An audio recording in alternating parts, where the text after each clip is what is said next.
Who the hell can wait till morning? Talk now at latenightsportsradio.com. Okay, and yes, welcome to another edition of Rochester Sports Mumblings. We are live in the Rock Sports Network studios in Gates, right here in Rochester, New York. It's a bit of a gloomy day outside, but you know what? Things are looking very bright right now for Rochester sports. You got the Rhinos still undefeated, first place overall in the USL. The Red Wings in first place, just killing it on the baseball field. You got the Flash playing much better. I've been saying all along that this Flash team is a lot better than their record indicated early in the year. I think they're definitely going to be a contender down the stretch. They're playing much better soccer, and we're going to actually be talking to one of the young stars for the Western New York Flash, Sam Mewis. She'll be joining us at just about 2:10 if you're listening live, or about 9 minutes into the broadcast if you're listening to the podcast version. We will also be joined by, once again, Jeremy Pike, the beat writer for the Rochester Knighthawks on NLL.com. We're going to kind of recap the Knighthawks season. Of course, it didn't end how Knighthawks fans hoped it would, which would have been a fourth straight championship. But things are still looking pretty bright for the Knighthawks. They've got a bunch of first-round draft picks coming up. We'll be talking to Jeremy about the future of the Knighthawks and also about the future of the NLL. Of course, some issues with some of the franchises. Minnesota already announced they're moving to Gwinnett, Georgia, to play out of the home of the ECHL's Gwinnett Gladiators. And also Edmonton, who just won the Champions Cup. We don't know if they're going to stay or if they're going to move. So we'll be talking to Jeremy about all that, get all the answers. That'll be at about 2:30 if you're listening live, or about 29 minutes into the podcast version of the broadcast. Okay, we like to give away tickets on this show every week. The first correct answer to our Rhinos trivia question will win 4 tickets to the Rhinos' next home match, which is this Saturday night, June 13th, against Louisville City FC at Salem Stadium. Go see the undefeated Rhinos, and you can see them for free and bring some friends if you are the first correct answer to Rhinos trivia.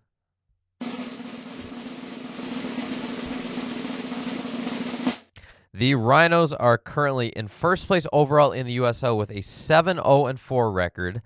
How many times in their previous 19 seasons have the Rhinos finished first place overall in the league? Again, how many times in their previous 19 seasons have the Rhinos finished first place overall in the league?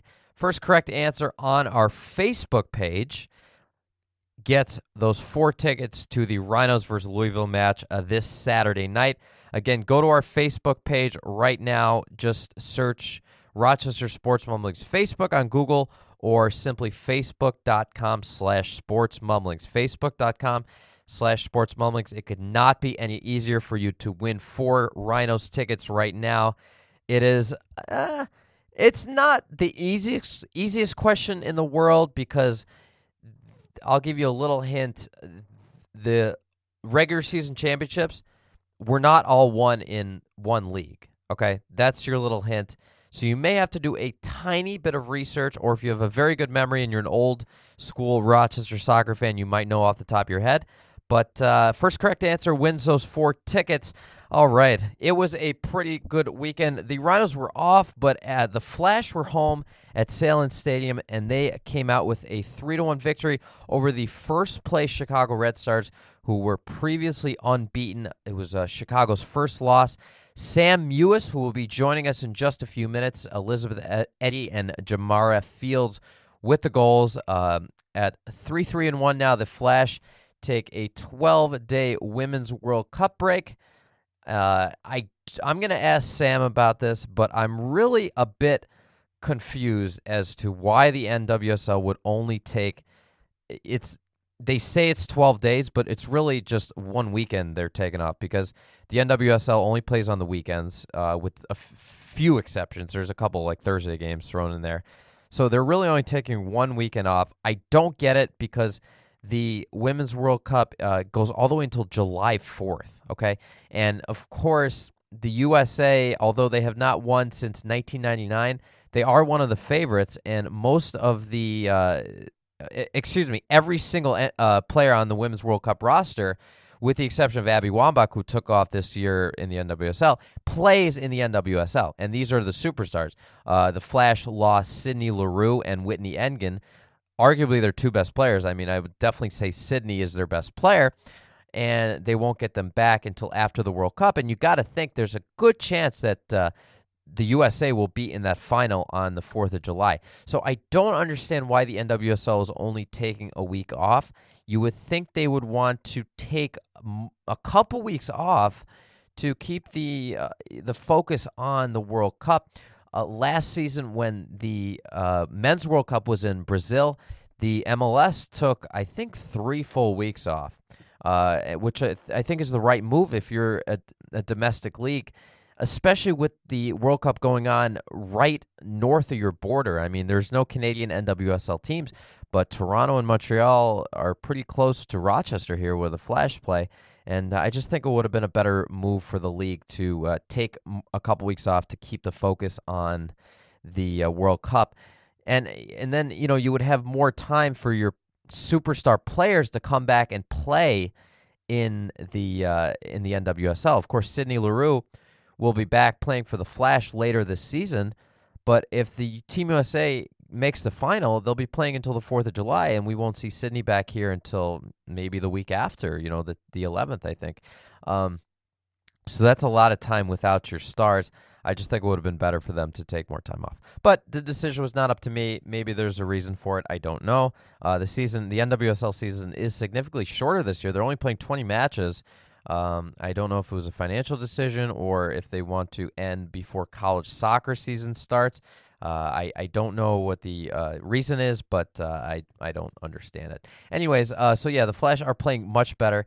They're only now sitting a point out of the 4th playoff spot in the NWSL. The top 4 teams make the playoffs. This team is not as bad as it looked early in the season. I think they're going to be really good down the stretch. They only lost 2 players to the Women's World Cup. So actually, if you're the Flash, you might be happy that the NWSL is playing during the Women's World Cup because it gives you some sort of an advantage because you only lost 2 players, and a lot of teams like Seattle lost like 6 or 7 players. So you do have a little bit of an advantage while the World Cup is going on. So I don't think it's the worst thing in the world for the Flash. I don't think it's great for the league marketing-wise, but for the Flash in particular, it might be pretty good. And it would be nice if after the Women's World Cup also we see a nice boost in attendance in the NWSL, and especially in Rochester. The attendance for the Flash has steadily declined. It's been even rougher than the decline of the Rhinos' attendance, which is actually arguably on the rise again. I would say the Rhinos' attendance at Salem Stadium kind of bottomed out 2 years ago when they missed the playoffs. They finished in 11th place. They had a really rough year. I think the attendance is starting to rebound a little bit for the Rhinos, which is great news. For the Flash, it's steadily declined, and it's not for a lack of talent on the field. I mean, last year, Abby Wambach, the hometown hero, Our Lady of Mercy graduate and Pittsburgh native, she was playing for the Western New York Flash, and the attendance still was not very good, and it's even less good this year. And which really surprised me because Sydney Leroux is a big name. She is on the cover of the latest edition of Sports Illustrated. That's how big of a name she is. Her and Abby Wambach and also former Flash player Carly Lloyd are on the latest edition of Sports Illustrated, and it just goes to show you the caliber of player that she is, and she's playing in Rochester this summer. It was really surprising not to see a bigger crowd for her World Cup send-off game against Boston on May 2nd, and but all we can do is hope that the crowds increase later in the season once she comes back from the Women's World Cup.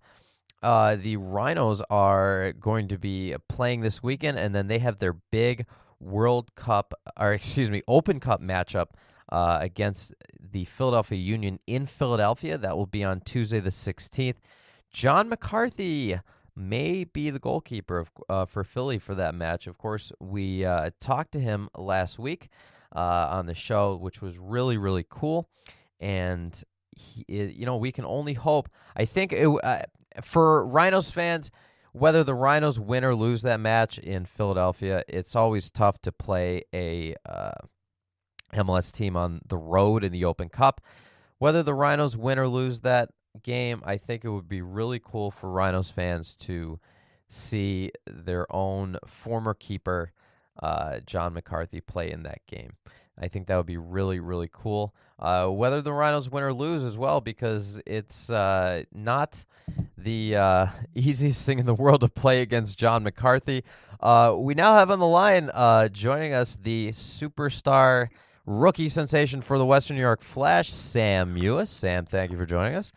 Hi, yes, thank you for having me. Absolutely. So you got to be excited. It was a good weekend for the Flash. You guys knocked off the previously unbeaten Chicago Red Stars at home. You had your third goal of the season. You got to be pretty happy with the way things are going so far. Yeah, it was a great weekend. I mean, we had a bye weekend the week before, so we had like a nice 2 weeks of preparation for this game, and I just think we really came together as a team, and the coaches prepared us really well, so it was great to get such a good result against such a talented opponent, and I think we just performed the way we needed to, and it was really exciting. You know, Sam, I've been saying all along, I didn't think that this Flash team was as, I don't want to use the word, but poor as you guys looked earlier in the season. If you looked at your results, I think this team, every week that's gone on now, you guys are looking better and better, especially offensively now. I mean, scoring 6 goals in your last 2 matches. I think you guys are going to be a contender down the stretch. I really, it was surprising to see the early results when you guys were getting blown out in Seattle and Portland, but it looks like this team's coming together.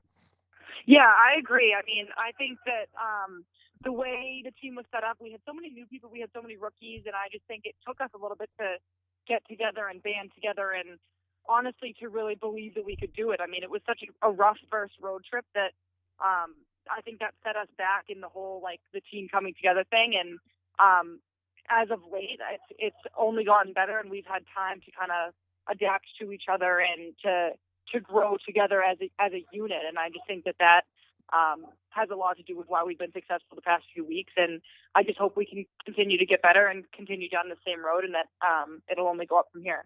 We're talking with Sam Mewis, rookie for the Western New York Flash. Your rookie season, already 3 goals in 7 matches. Sounds like, or it looks like you've adjusted pretty well to the pro game in your first year. Oh, well, thank you. I mean, it's definitely a big adjustment, but I think the coaches and my teammates have been so supportive, and I think I've been trying to watch the games the past couple of years and try and get a handle of what goes on in the league, and it's definitely been a big challenge, but I think we're doing well so far, and I'm just excited that I get to be a part of such a great group of girls, and I want to just thank the Flash for being so supportive and for picking me in the draft. It's been great so far. Yeah, you were the 4th overall pick in the NWSL draft, and it certainly looks like it's working out. Of course, tonight is the first game for Team USA in the Women's World Cup. I know the Flash are having a little viewing party downtown at Marshall Street Bar. You've played on every USA national team, the under-17 team, the U20 team, U23, and the senior team. 3 caps already for the big club. Did you have any hopes of making this World Cup roster, or are you looking more towards 2019?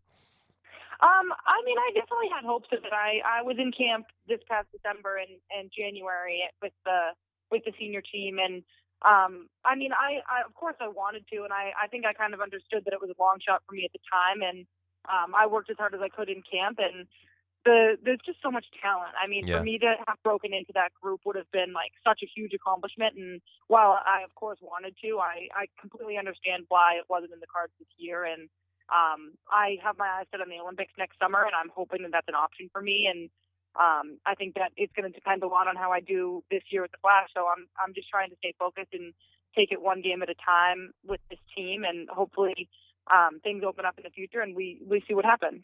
Now, I know in the on the men's side, the Olympic rosters tend to be a little bit younger than the World Cup rosters. Is that the same on the women's side?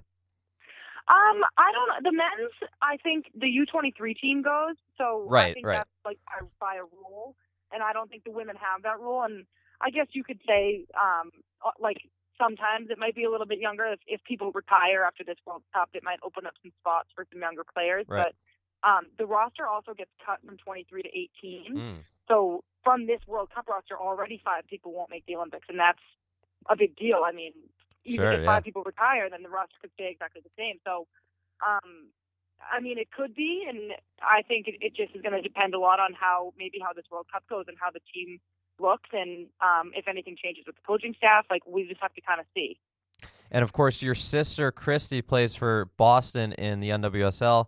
You got to play against her at home on May 2nd. You scored a goal against her, and she's got 15 caps already for the senior Team USA.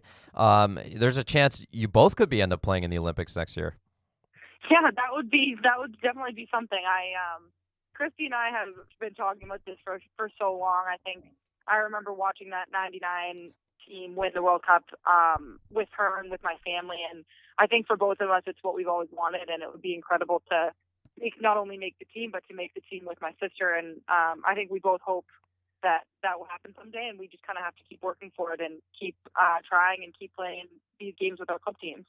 You know, it's amazing to me that it's been so long since the USA won the World Cup in '99. Finally they have another chance this month. I didn't understand why the NWSL is only taking a week off for the World Cup. I feel like it would have been better for the league to take a few weeks off so the focus is really on the World Cup, and then you get, players like Sydney Leroux and Whitney Engen for you guys and all the other superstars that play in the NWSL clubs. They would have much more time to play with their club teams this year. I don't know what your thoughts were on that. I mean, I definitely see your point. I don't really know much about the whole thing. I don't really know what kind of factors went into making the decision about that, but I think it's good. There's at least a 2-week break during the main part of the World Cup, and I think that for some of the international players that aren't going to make it through to the knockout rounds, they'll at least get to come back. But I mean, I definitely understand what you're saying, and I think it would have been great to have players like Sydney and Whitney back sooner or here longer, and we've definitely missed having their presence. But I also think it's important for the league to be able to maintain itself, and this is a big test for the league. I mean, obviously the last 2 leagues have folded, and Aaron Lyons, he said that this is the third year, with a grimace, because the last 2 leagues didn't last past the third year. So you're right, this is a huge year for the league. Yeah, so I think that this World Cup happening this summer is kind of a test, and it's either going to boost women's soccer in the country, or it's going to take all the attention away from the NWSL. And hopefully it does the first, and it helps bring some attention to the league. And once people see the kind of soccer that we can play through the U.S. team, that maybe they'll start watching more NWSL games, and I think that would be great for the league. But I think it's important that the league is able to maintain itself during the World Cup, just to show that it's sustainable and that it can last. So again, I don't really know all the factors that went into that decision, but we do get a good 2 weeks off, and I hope that it works out. We're talking with Sam Mewis, rookie for the Western New York Flash. So, to me, I thought it was incredible to see Sydney Leroux, who's now a member of the Flash playing in Rochester, on the cover of Sports Illustrated. It's got to be exciting for you guys to play with someone like her. And you also went to UCLA. I don't think you played with Sydney, did you? I did, actually. Oh, really? Okay. My freshman year, she was a senior. So I played with her at UCLA for 1 year, along actually with Abby Dahlkemper and Chelsea Stewart, who are also on the Flash. So we have a nice little UCLA connection here. But playing with Sid is unbelievable, just to see how her career has taken off, and even how she's become such a celebrity over the past couple of years. It's amazing. And she's just so talented on the field, and she's also just really good at putting herself out there. And she is a really smart girl, and I've learned a lot from her on and off the field, and she's doing really well for herself. So I'm really excited for her, and I hope that she has a great World Cup. I'm really excited to watch her play along with the rest of those girls tonight. And my hope for soccer in Rochester, at least, I mean, the attendance has struggled for not only the Flash but also for our men's team here, the Rhinos. I would love to see the USA have a great run in the World Cup. Hopefully, of course, win the World Cup, and then Sydney comes back, and there's more interest and visibility again in women's soccer, and you see the big crowds return to Salem Stadium, because we used to get, I mean, after the last World Cup, we would get crowds of 15,000 selling out the entire stadium to see the Flash, and it would be great to see that again. Yeah, that would be amazing, and I think, too, obviously a big part of that, I'm sure, was having Abby Wambach here. Yes, and it was, in Rochester, and she is so big in women's soccer. She has done so much for the game, and that's so great. And of course, we don't have her anymore, which is disappointing. I mean, for me coming to the Flash, of course, I was so excited to play with Abby, but I hope that the same people who were fans can watch the World Cup and kind of hopefully realize that women's soccer is fun to watch, and maybe they'll want to come back out to the game. So I think it's a great opportunity for us here to hopefully get some more attention at our games and to have some more people come out. I think that would be great. And, as Sam, as far as you guys looking towards the playoffs, it seems like when Abby decided to leave, Aaron Lyons and the rest of the staff decided to really tailor this team towards speed. And your forwards are all really, really fast. I think you guys might be the fastest team in the league, and Sid is really fast as well. So I think maybe she might fit in even better now than Abby would have. Yeah.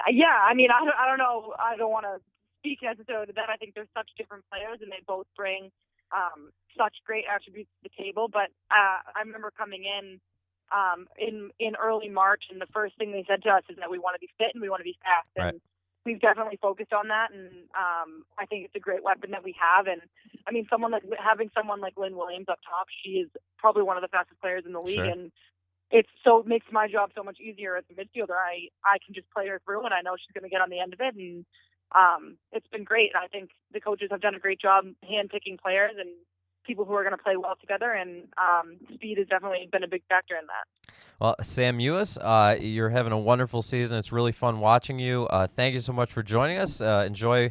I'm sure you'll be watching the World Cup tonight, and enjoy that. The Flash are having a little viewing party at Marshall Street Bar and Grill downtown, and good luck the rest of the season. Awesome. Okay, thank you so much. Absolutely. Sam Mewis of the Western New York Flash. What a cool girl to talk to. She's awesome to watch. She's really, really cool to watch.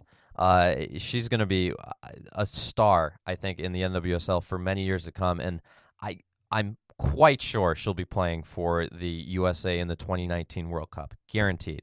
Probably with her sister as well. I think you'll see the Mewis sisters be kind of stalwarts on the USA roster for years to come. That was a cool interview. Coming up in just a few minutes, we're going to have Jeremy Pike from NLL.com joining us to talk a little lacrosse. The NLL season just ending. The MLL season is in full swing now. The Rattlers had a nice victory this Sunday, 13-6 at home over the Boston Cannons. Jordan Wolf just tearing up outdoor lacrosse this year. 5 more goals. John Galloway returned to the team, 15 saves. Jordan Wolf is just unbelievable. Him, along with Galloway, Joel White, Jeremy Boltes, Jordan McIntosh, and Michael Manley were named to the MLL All-Star team, along with Coach Tim Sudan, and they'll be playing this Saturday night, 7 o'clock, in the All-Star game in Houston. Of course, the MLL likes to play their All-Star games in new places. They were in Georgia the last couple of years. Now they're trying out Houston. So, good for the MLL. They're trying to find new markets. It should be. I really do enjoy the MLL All-Star Game, though, because just the talent is unbelievable. I mean, just some of the moves you'll see out there are just amazing, especially if you're a young lacrosse player. Watch the MLL All-Star Game. It's really, really cool stuff. And you're going to see 6 Rattlers plus the coach in the game. That'll be this Saturday night. The Rattlers are now 5-3, tied for second place with Denver. No one has been able to touch the New York Lizards this year with Paul Rabel, Casey Powell, Ned Karate, and some of the other huge names in lacrosse. They are 8-0. They really might run the table and go 14-0 this year. I would not be surprised. Of course, no MLL team has ever ran the table and won the championship. Teams have finished first in the regular season. Denver did it a couple years ago without losing a game, but were not able to win the championship. So it will be interesting to see if anyone can knock off the Lizards either in the regular season or the championship. For the Rattlers, they got to be happy they do not have to play the Lizards anymore. They got their games with the Lizards over early in the season and got blown out in both of them. But, of course, that was when the Rattlers had many of these guys like Joel White, Jordan McIntosh, and Michael Manley still with their NLL teams indoors. So it was not an easy time for the Flash. Let's tell you about one of our sponsors, Leroy Discount Liquor. John, you've been with us from the beginning. Thank you so much. You're the best. John has a great selection of wine and whiskey, and he loves talking soccer. If you go out and visit him at 128 West Main Street in the village of Leroy, do yourself a favor, mention the Rhinos or whoever, and he loves talking soccer, especially USL. He's recently expanded his whiskey selection, and he has a great selection of wines for $15 and under. Go visit him at 128 West Main Street in the village of Leroy. It is really not that far outside of town, just about 20 minutes, and he has a great selection and is really, really knowledgeable. The Red Wings are also playing very well. They had another walk-off victory this weekend, Sunday. 2 runs in the ninth against Scranton. That makes 5 walk-off victories already, all at home this season. So the Red Wings are in first place, a game and a half up over the Scranton Wilkes-Barre Rail Riders, who are in town for a 4-game series right now. Game 2 is tonight if you are listening live. If they play, I mean, the weather's a little today, but hopefully the weather will clear out so the Red Wings can play tonight. Kenny Vargas played 14 games with the Red Wings, hit .308, got called back up to Minnesota. He definitely deserved it. Tommy Malone finally got called up after winning IL Pitcher of the Week awards back-to-back weeks, which was wow. He was 4-0 with a minuscule ERA of, I believe it was .78 ERA in just about 5 weeks of pitching with the Red Wings. Finally got called back up to the Twins. So it's really nice to see, the Red Wings stars early in the year getting called up. Oswaldo Arcia got sent down, and he's struggling right now. He's hoping to find his game again in AAA. Alex Meyer, who was really supposed to be the Red Wings ace this year, was struggling early on as a starter, so they moved him to the bullpen, and he's actually been pitching very well out of the bullpen, and he seems to be really happy pitching out of the bullpen. So it'll be interesting to see if they keep him in the bullpen the rest of the year or if they do move him back to starting. I don't know. I mean, if a guy gets his confidence back in the bullpen, it's an alternative to sending a guy who was a very high draft pick down to Double-A, which could have killed his confidence even more than it was already struggling. So it was probably the best move to move him to the bullpen instead of sending him down. But now that he's finding his stride, do you keep him out there or do you put him back in the rotation? The Red Wings don't necessarily need him in the rotation right now. You guys got like Taylor Rogers and Pat Dean who have been pitching extremely well all year. Tyler Ruffner, also recently promoted from Double-A.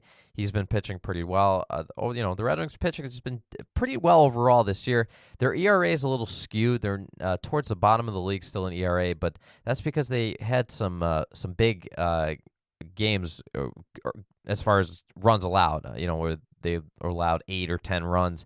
But if you take out those outliers, those big losses, the pitching has been pretty good overall, and of course, along with the hitting, which has been far better than I think anyone could have predicted. That's your formula for a first-place baseball club. Okay, we're going to go back to lacrosse, though. Joining us once again, really cool guest, Jeremy Pike, Knighthawks beat writer for NLL.com. Thank you again for joining us. Thanks for having me. How you doing? Great. I was really enjoying watching the NLL Champions Cup finals. I was, although I'm very happy for Edmonton, I was kind of disappointed it didn't go to a third game. I really would have enjoyed watching a deciding third game of that series, but you got to give it to Edmonton. They played great, and you wonder, the Knighthawks season ended abruptly for the fans here. I know everyone was hoping for a 4th straight championship. Once Cody went down, that probably was the death knell. But do you think even with Cody, let's just a little hypothetical, do you think they would have had a shot to beat Edmonton? It would have been a heck of a series. I honestly can't tell you, because just watching the last two seasons when Edmonton came into Rochester, they just locked Rochester down like nothing I had seen. I mean, especially happen to this team. season, right? With that one game, which, as Bob Matthews says, it looked like aliens went into the bodies of the Knighthawks, and they lost 16-3, like out of nowhere, setting the record for the least goals scored in an NLL regular season game. Yeah, Edmonton was good. Yeah, it looked like Space Jam lacrosse style. You're right. Yeah. So, but then on the flip side, last season they go into Edmonton and play them tough. And this season, it's one of those things where it seems like Edmonton can come into Rochester and just absolutely lock that game down. And then when Rochester goes up to Edmonton, it's a whole different game. And I mean, in the playoffs, anything can happen with a goalie getting hot. But, I mean, hats off to Edmonton. They just play that defense, Aaron Bolden goal. Yeah. They show you why they're one of the best teams in the league, and that they definitely deserve lifting that cup. And, they, I think, really excelled, like the Knighthawks do, at spreading out their offense. You had weapons from all over the court, and I think that's far more effective than a team like Calgary or Colorado, who tend to rely on one star, being Sean Evans and John Grant, respectively. Yeah, obviously, it seems like there are a lot of good defenses and a lot of good goalies in the league. And, the Knighthawks and Edmonton both like to pack their defenses in, try and constrict offenses. While on the other hand, yeah, you spread out a defense and you can get runners through them, get runners heading for the crease, that type of thing. So, yeah, they both very much want to let, Vino and Bold see, anytime that there's a look, you want it from deep outside, and those are usually the easier shots to handle. They, defensively, they do that very well. While on offense, yeah, they can make defenders go into places where they do not want to go. And, Jeremy, now here's the weird thing, is that Edmonton won the Champions Cup on national TV in both countries in front of over 12,000 fans at home, and they might be gone. I think this, which would be really a black eye for the league. Already seeing Minnesota move from a great lacrosse atmosphere in St. Paul, moving to Gwinnett, Georgia, which I don't know how it's going to work out, but they got to find a way to keep Edmonton in that city, especially after winning the cup. Absolutely, as you said, over 12,000 fans showing up for that game. That place was crazy. Yeah.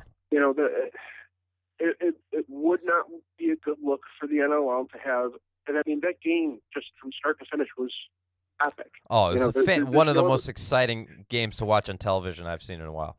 Back and forth, shorthanded goals. It was just incredibly entertaining, and so yeah, it would look bad, but at this point, I think enough parties saw what that game was like, what that atmosphere was like. It's like, okay, let's cool down a little bit, and let's try this again. And I think Edmonton's a great market.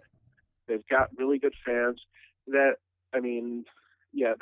team is so good, and it's not like this was their last hurrah by any stretch of the imagination. They're going to be good for the foreseeable future. So there's got to be something to get done. I think it is different than the Swarm situation was. I think, just you watch the way the two teams operated, night and day in my mind anyways, just in terms of how they operated on the floor and off the floor. I do think that the Rush I think that Urban wants to keep the Rush in Edmonton. They've got that great rivalry with Calgary. Minnesota didn't have, they had a very passionate fan base. Don't get me wrong. I feel really bad for those fans, but they didn't really have a territorial rivalry. Well, Rochester. they're not going to in Atlanta, Gwinnett, excuse absolutely. me, either. The Minnesota, to me, the Minnesota one is even weirder because they had their best season as far as attendance in, I think, 5 seasons this past year. They averaged over 8,500 fans a game, which is fantastic for this league. And then just up and moved. I understand it sounds like it was a lease thing, which every minor league team in the country seems to complain about, including the Knighthawks. But it seemed like a weird situation. Completely agreed. But it just seems like Edmonton, ownership-wise, has seemed fairly committed to staying in Edmonton due to having that rivalry with Calgary. They have a great relationship with the fans. I think in their situation, they really do want to get something done. And I think that's a key difference. I don't know the ins and outs of that Swarm situation, but trading away guys like Andrew Suter, Logan Schuss, repeatedly trading away, top name guys. You know what I mean? Yeah. Whereas Edmonton, no question, they were committed to building that team up and competing for a cup. That was their focus. I'm trying to read between the lines here. I don't know if you know more than I do, but it sounds kind of like maybe the Swarm were trying to tank a little bit and getting ready to move. I don't know so far as that. It's just as an outside observer, not knowing that team that well. I knew some of the media guys who were really, really nice people. They were good to me. They helped me out with, talking to the Swarm.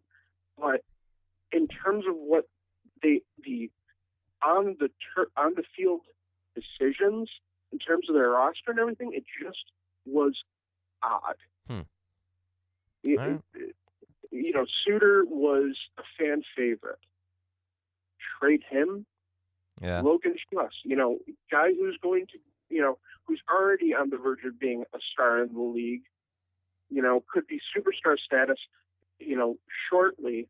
Trading him, it just was a very, very strange methodology for running a team. Yeah, I hear you. It's going to be interesting to see how this Gwinnett thing works out. They're moving to a 13,000-seat arena, which sounds really nice, actually. It's home of the Gwinnett Gladiators of the ECHL. But, of course, Georgia, not a traditional lacrosse market, although if you look on the outdoor side, Major League Lacrosse has done very well in having their championship game now there for 3 seasons in a row. And, rumors have been had for years now that the MLO would be putting a team in suburban Atlanta. Hopefully it's not the Rattlers, because that's what would probably make the most sense. But hopefully it's an expansion team for if you're a Rochester fan. Yeah, it's just it's an interesting move sending them down there. Moving down there. But I did see one person point out that you've got a major hub for Delta. So, travel-wise, it's going to take a while, but you're going to have tons of flights going in there, so that might help in terms of just getting teams down there. Yeah. Anyone could go on Expedia and, get a cheap flight, so I don't know if that's, to me, that doesn't seem like, much of a factor, but. Yeah, I do know that travel can be quite a problem for some of the teams. So I don't know who knows? Maybe that's going to help the Swarm out, just being able to get their players in for a practice or something, But it's not like Minnesota. Yeah, I don't know. It's very different, I will say.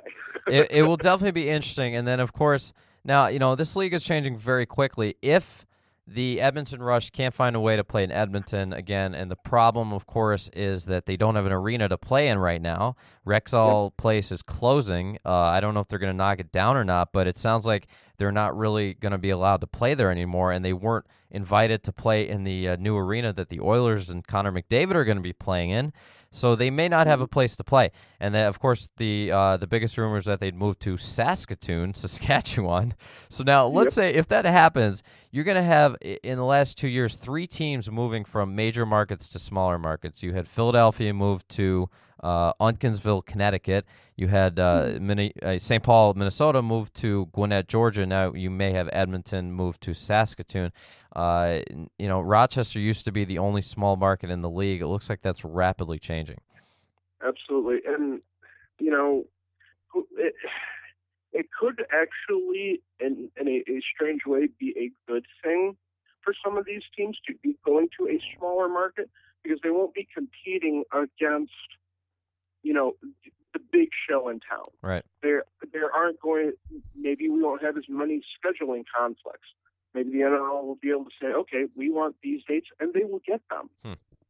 That could be kind of a motivating factor. So, but you mentioned with Edmonton, the Oilers. There are a lot of people who have talked about, what seems to be a good idea for these teams is to get signed up with an NHL club. Yeah, I was just thinking about that. You look at the most successful teams, you look at the Bandits are owned by the Sabres. They draw fantastic every year, and I believe the Mammoth are also owned by the NHL team there as well, right? And it seems like that's the formula that works. Yeah, what it is you have. And with the NL at this point, and it could change down, it's a great product.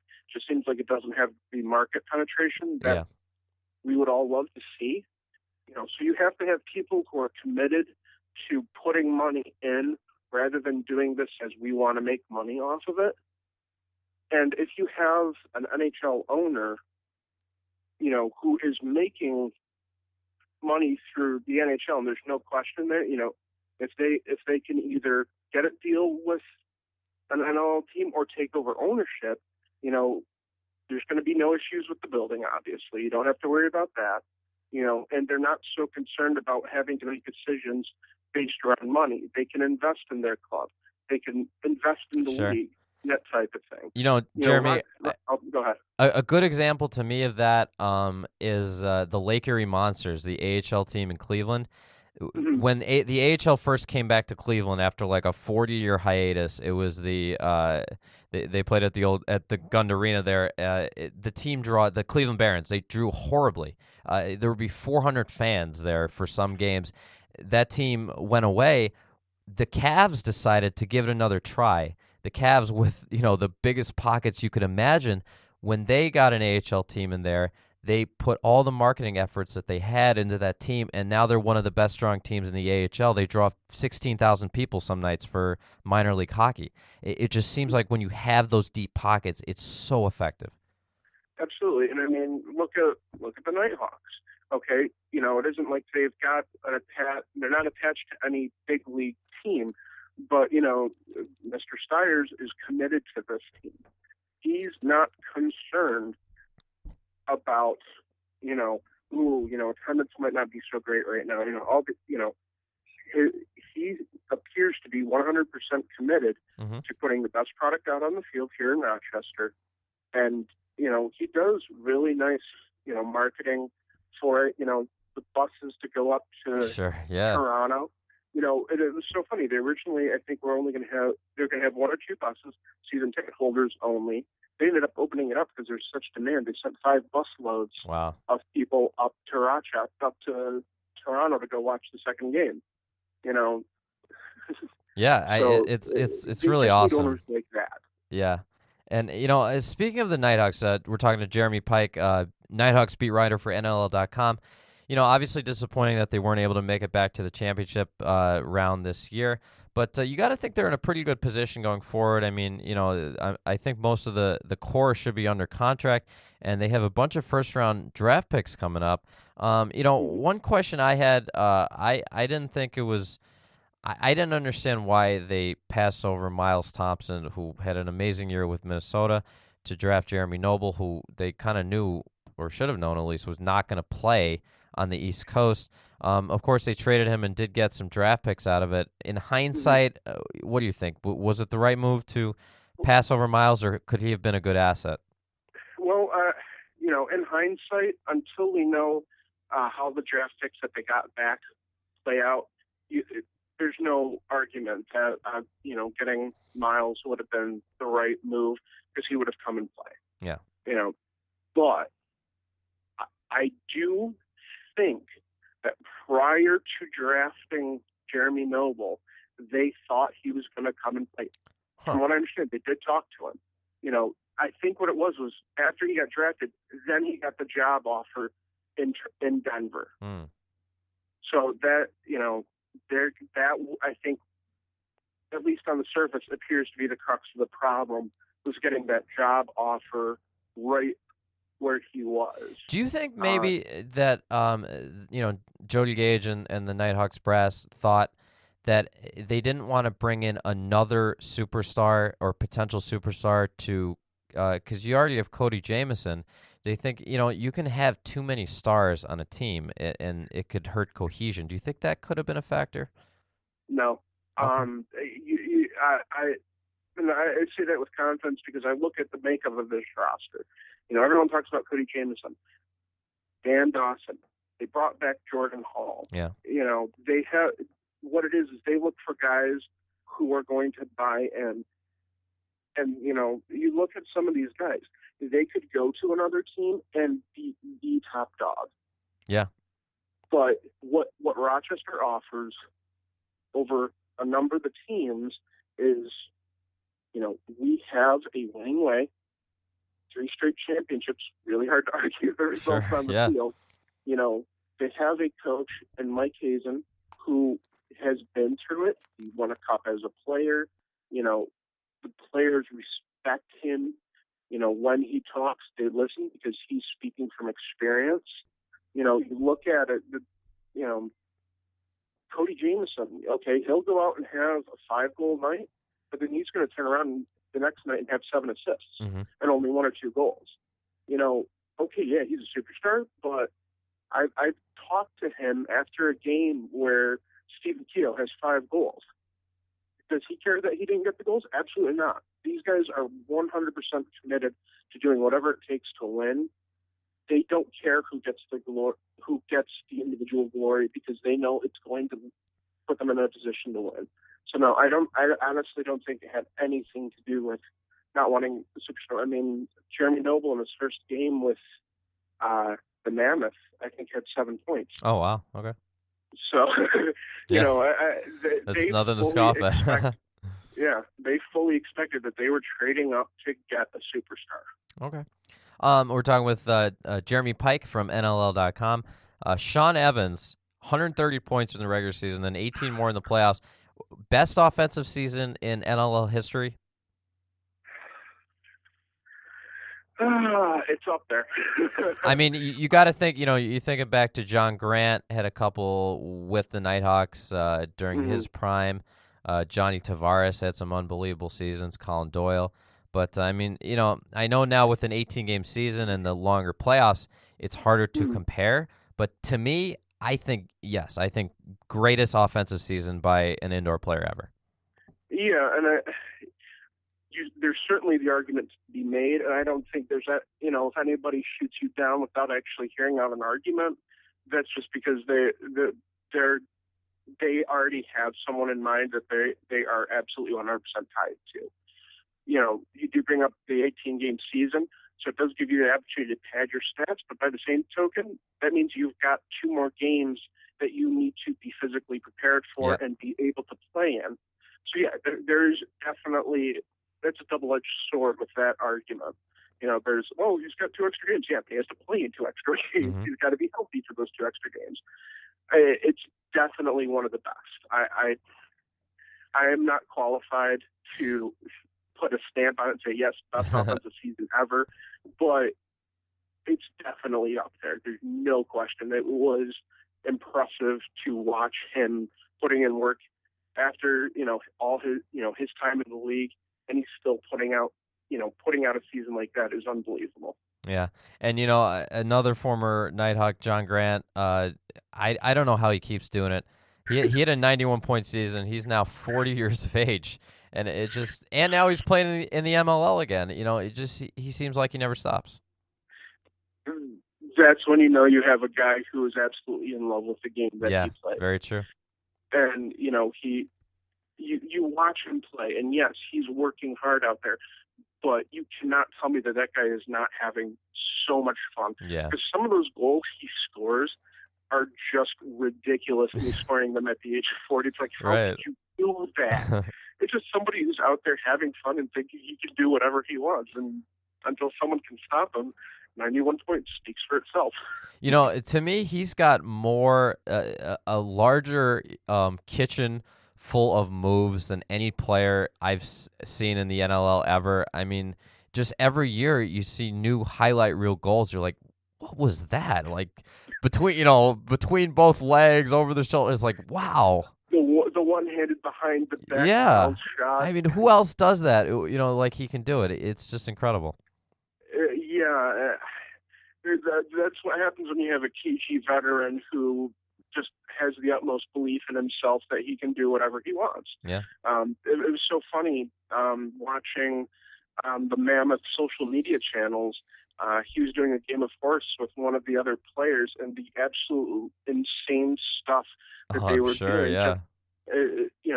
He's out there having a blast, and it is absolutely fun to watch. Well, it's hard to believe he was once wearing the Nighthawks colors. I know. I mean, but so was Sean Evans, and it's just it seems like every great offensive player that's ever played in this league has come through Rochester. I mean, seriously, almost every one of them has, with the exception of Colin Doyle and John Tavares. You had the Gate brothers play for the Nighthawks, and you had it's unbelievable the talent that we've had. Sean Williams in his heyday. But it's not only offense. Aaron Bull. Oh, sure. The goaltenders, absolutely. Absolutely. And it's just every once in a while, it's kind of fun to step back and just look at the names who have come through that arena. Yeah.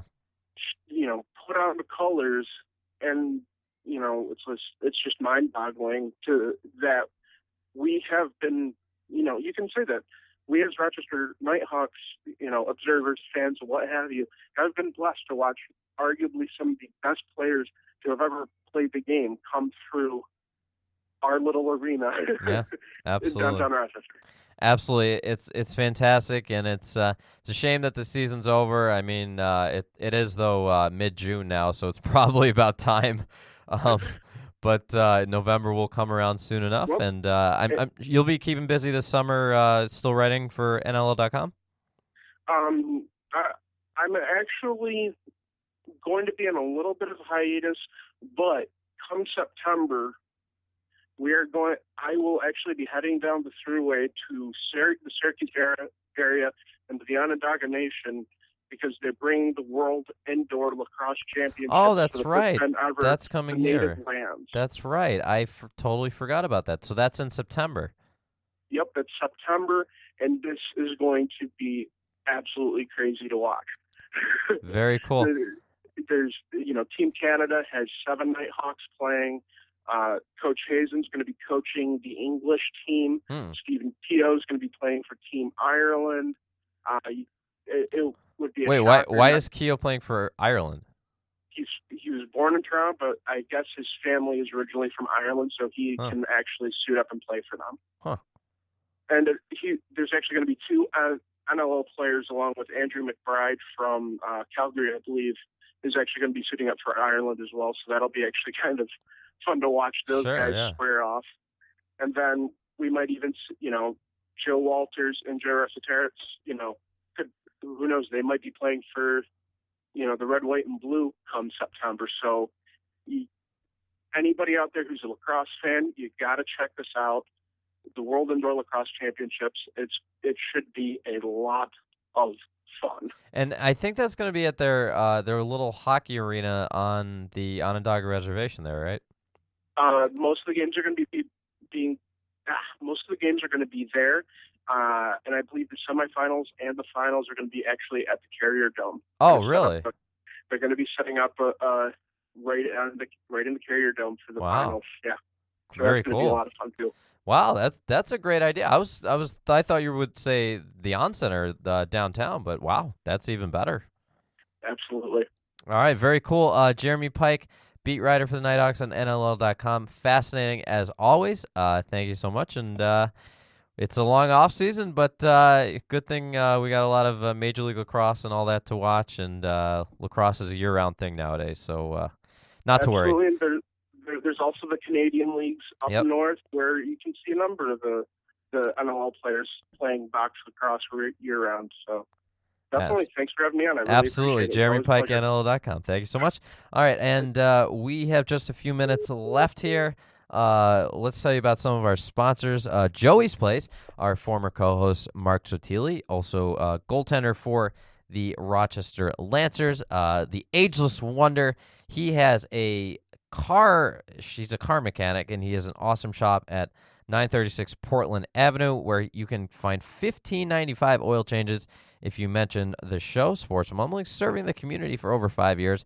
Exceptional service. He's open 6 days a week. Give him a call, 319-4562, and he is your man for all of your car, van, truck, SUV maintenance.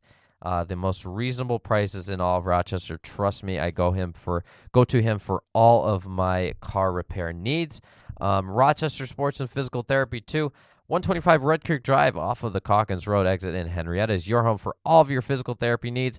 My physical therapist, Katie, she's been doing this for over 20 years. They have all the physical therapy equipment you could ever need, whether you need to rehab from knee surgery like I did, or you have back pain, shoulder problems, sprained ankle, anything like that. Head over to Rochester Sports and Physical Therapy. The best part is you don't even need a prescription from your doctor. Most insurances cover at least 10 visits to a physical therapist for any reason. Give them a call today to schedule your first appointment, 334-8090. There was an article, I think it was last week, about the Sabres.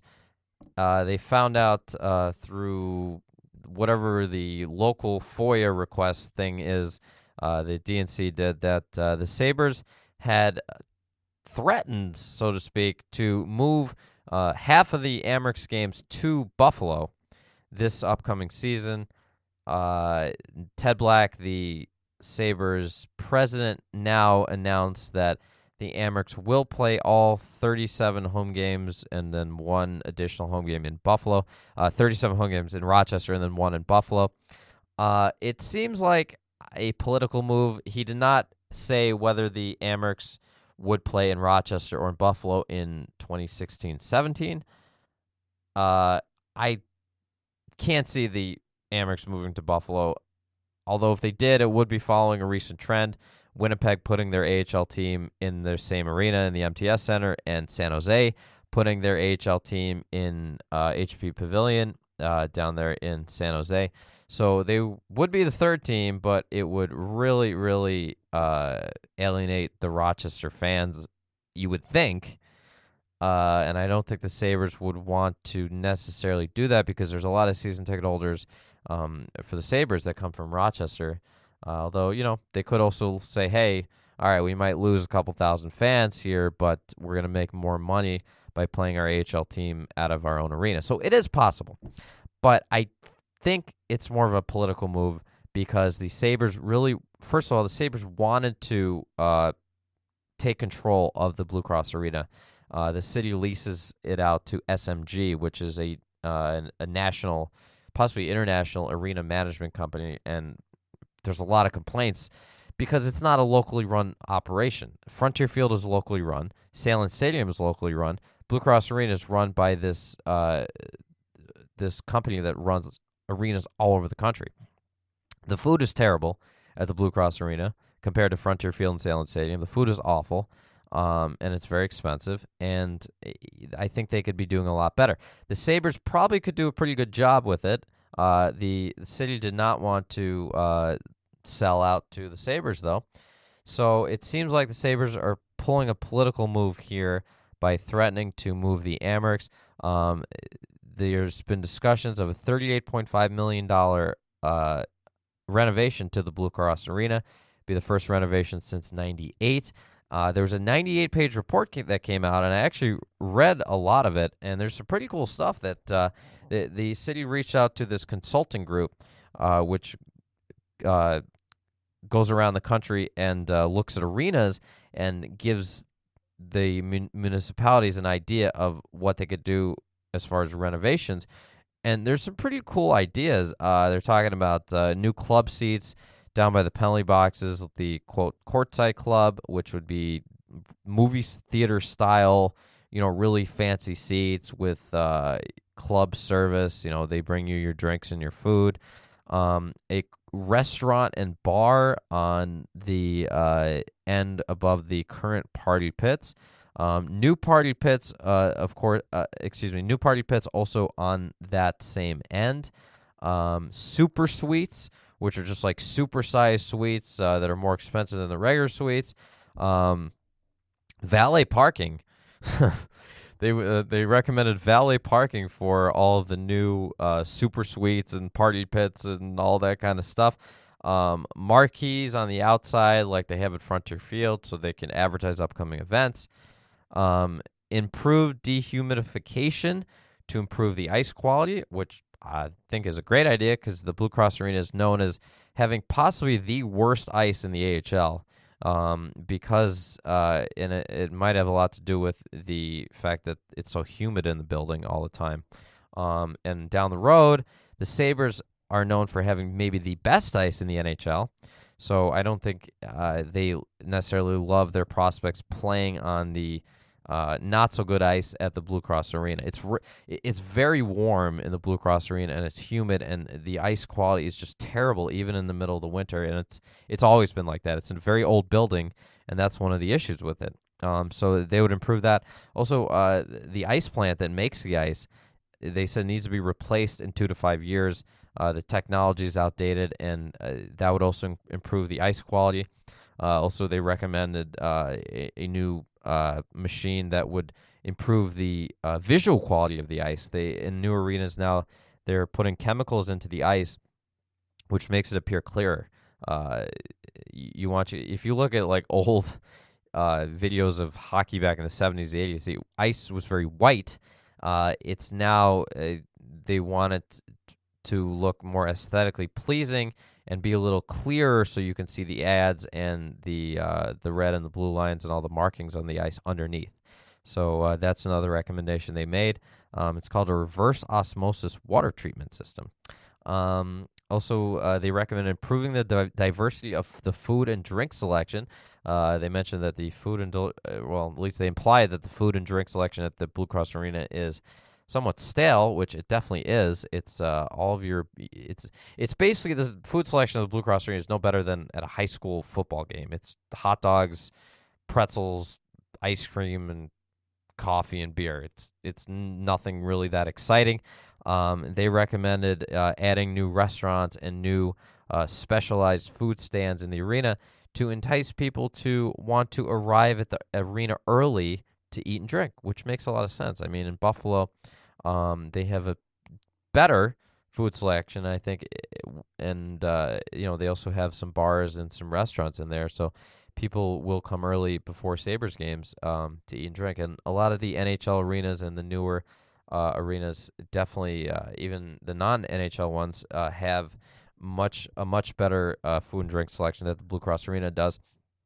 So I think it's a great idea. And also, they recommended a ribbon board to go under the suite level. It'd be the only place they could put a ribbon board. The reason they want ribbon boards nowadays is it's another revenue source. If you have static, just old-fashioned signage, you can only sell it to one company. If you have a ribbon board, you could sell spots on that to as many companies as you want. It's a much higher revenue to space ratio than just a normal sign, so they recommend putting that in. Not a huge fan of the ribbon boards because they're very distracting, but I do understand that this is 2015 and that's the way that arenas and stadiums are going. More LED signage, more ribbon boards, more scoreboards, because they can sell advertising on it. That's 100% the reason behind it. I mean, if you go to like Cleveland or if you go to Denver in their NHL NBA arenas, they have these scoreboards they're almost as big as the arena itself, and they're extremely distracting. If you're sitting in the upper level, all you can concentrate on is the scoreboard, and it kind of sucks because it takes away from the game. If you're on the lower level, it's fine because it's too high anyways, but it does take away a lot from the game. But this is the way of sports nowadays, of professional sports. They want these scoreboards to sell advertising. So if the Blue Cross Arena wants to keep up, they're probably going to have to put that ribbon board in. So to me, it's a political ploy by the Sabres. I don't think that the Rochester's going to lose the Amerks, although I wouldn't count it out. It is a possibility because when you are now owned by the NHL club, they can do whatever they want with you. So I wouldn't count it out, especially if the city doesn't do their best to try to get these renovations done. But I do think if the city does get renovations done, I think the Amerks will stay. For now, they're seeking $5 million from the state for the marquee, new dasher boards, which I don't understand because they just got new dasher boards a couple years ago, to repair the roof, which is probably a good idea, upgrade the bathrooms, and they're going to study the rest. So they already studied it, but study it again. Why not? Anyways, hopefully they get some renovations done so the Amerks stay. Hopefully the Red Wings get their renovations done. Hopefully Salins gets their renovations done. Salins is definitely the most deteriorating of the three facilities, but all three of our facilities are aging. The Blue Cross Arena, of course, has been around for 55 years, but has not been upgraded since 98. Frontier Field is now almost 20 years old as well. Salem Stadium is just about 10 years old now. So it's time for these facilities to get upgraded, especially when you live in the climate that we live with, which we have fairly harsh winters compared to other parts of the country. These outdoor structures tend to deteriorate more quickly. So it's time for upgrades. Hopefully the city and the state get those done. RochesterDealsNY.com is your new headquarters for events and deals in the Rochester area. Check out the app on Android and iPhone. Dr. Matt Boheim and his team at Restoration Wellness. I lost 23 pounds in 26 days. Seriously, 23 pounds in 26 days with this program. I'm keeping the weight off. I feel great. I really like looking in the mirror. It is really fun to be thin. If you want to be thin like me and all the other thin people you see out there, don't put it off. Get it done. Get that weight loss done, okay? Give Dr. Matt and his team a call today, 844-THIN-ME, 844-THIN-ME, or go to loseWeightRochester.com. That's loseWeightRochester.com. Trust me, the program works. It's not like those other diet fads. It's all nutritional science-based, okay? It's all nutritional science. It's a dietary system. You're not going to be hungry, okay? You're going to be able to do whatever you're already doing. You're just going to eat a little bit differently, and you're going to lose a lot of weight. You really have nothing to lose with this program except for all of that excess weight. And trust me, it feels great to lose excess weight. Give them a call today. Trust me. Do this program. Lose the extra weight. 844-THIN-ME or loseWeightRochester.com. And thank you to the Mirage. You guys have been with us since the beginning. 414 Westridge Road, the official bar and strip club of Sports Mumblings. You can see up to 20 of the hottest girls in Rochester every night of the week. They're open early on Fridays, 4 o'clock for happy hour. They also have their annual pig roast and barbecue coming up on Saturday the 27th. 2 p.m. They'll be open early that day. Delicious. The guys that come out and cook for their events are really, really good. They're going to roast a pig right in front of you with all the trimmings, beans and corn and bread. And it's just really, really good food. And also you can hang out with some of the hottest girls in Rochester and the coldest beer. That's the Mirage, 414 Westridge Road. Check out our other shows on rocksportsnetwork.com, including the Big Schmaz. And the high school broadcast will be back when the fall high school season gets underway again. And they have live streaming of high school games, so you can check those out back again in the fall. Check out LateNightSportsRadio.com, our home on Tuesday nights at 10 p.m. And the Rhinos are home against Louisville FC this Saturday, 7:05 at Salem Stadium. 4 tickets up for grabs. Again, I can't believe we don't have a trivia winner yet. The question again is, how many times over their past 19 seasons have the Rhinos finished first overall in the regular season? How many times in their past 19 seasons have the Rhinos finished first overall in the regular season? First correct answer at our Facebook page, facebook.com/sportsmumblings, wins 4 tickets to the Rhinos, and they're 4 premium seats, okay? 4 premium tickets to the Rhinos game this Saturday night. Go over there right now. And the Rattlers will be home again Sunday, June 28th, Military Day, 1 p.m. against the Ohio Machine. All former and current military members get in free with your military ID. Also, discount tickets are available, 25% off tickets, $15 only at rochesterrattlers.com. All right, we'll be back next week. If you're going to listen live next week, it will be at 6 p.m., okay? 6 p.m., and we're going to have Matt and Matt join us, so that should be a good time. All right, until then, have a great Rochester Sports Week. Go Team USA in the Women's World Cup and Flash member Sydney LaRue, and we'll talk to you soon.